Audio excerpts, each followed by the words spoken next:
Hello भाई, आप सभी बहुत अच्छे होंगे उम्मीद करते हैं।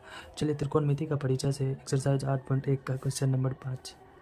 क्वेश्चन 5 ये है भाई कि यदि सेक थीटा बराबर 13/12 हो तो अन्य त्रिकोणमिति अनुपात परिकलित कीजिए। यानी कि सेक थीटा बराबर अगर 13/12 आपको हम दे सकते हैं तो बाकी सबका मान आप निकाल सकते हैं। ये चीज़ बोला जा रहा है, ठीक है। सेक थीटा बराबर होता है 13/12, ये दिया हुआ है। यानी कि और सेक थीटा बराबर जो फार्मूला होता है भाई वो ये होता है कि कर्ण बाय आधार होता है। तो हमारा कर्ण इस तरह से 13 हो जाता है, क्योंकि कर्ण की जगह पे 13 है तो 13, और हमारा आधार क्या हो जाता है 12। तो आधार 12 की जगह पे है इसलिए 12 हो गया।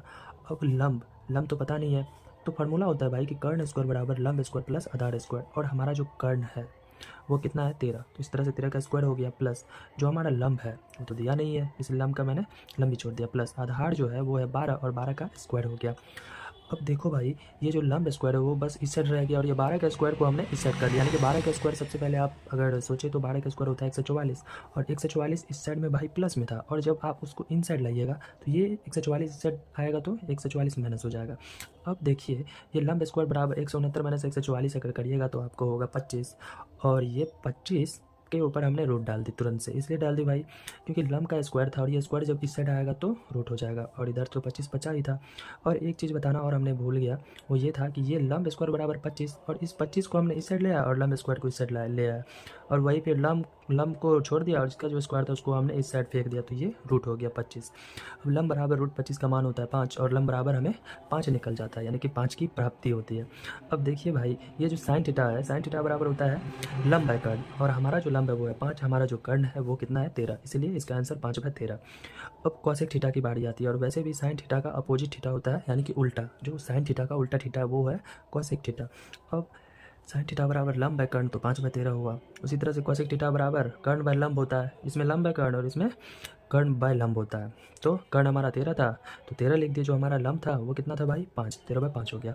अब फिर चलते हैं कॉस थीटा पे।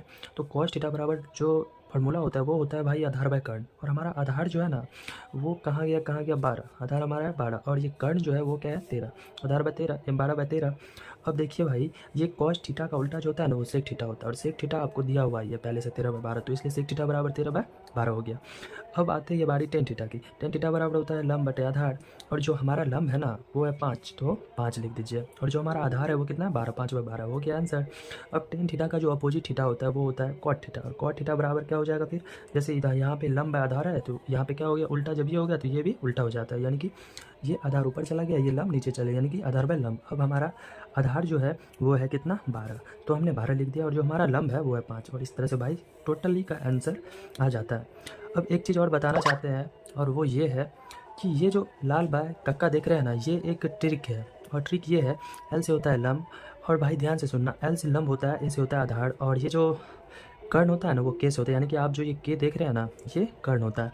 अब देखिए, अब ये है कि ये एल बाई के है, इसको आप साइन थीटा का भाग मान लीजिए, ठीक है।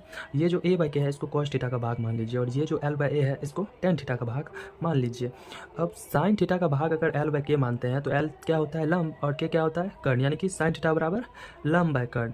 और इसी तरह से जो है ना सो साइन का उल्टा क्या होता है कॉसेक, तो कॉसेक थीटा बराबर क्या हो जाता है, यहाँ से हम काउंटिंग कर लेंगे, कर्ण बाय लंब हो गया, यानी कि साइन थीटा लिए तो लंब बाय कर्ण हुआ, कॉसेक थीटा पे आए तो कर्ण बाय लंब हो गया। उसी तरह से कॉस थीटा फिर बीच में आ जाता है, तो कॉस थीटा बराबर क्या हो जाएगा, ए से आधार, के से कर्ण, आधार बाय कर्ण, और सेक थीटा बराबर कर्ण बाय आधार। और जो ये टेन थीटा होता है फिर बाद में, वो टेन थीटा बराबर होता है लंब बाय आधार, यानी कि एल से लंब, ए से आधार, तो टेन थीटा बराबर लंब बाय आधार, और टेन का जो अपोजिट होता है वो होता है कॉट थीटा, तो कॉट थीटा बराबर आधार बाय लंब। और इसी तरह से उम्मीद करता हूँ भाई मेरे प्यारे भाई कि आप जो भी है ये समझ चुके होंगे बहुत ही अच्छी तरह से, और इसी तरह से हंसते खेलते भाई पढ़ के समझिए।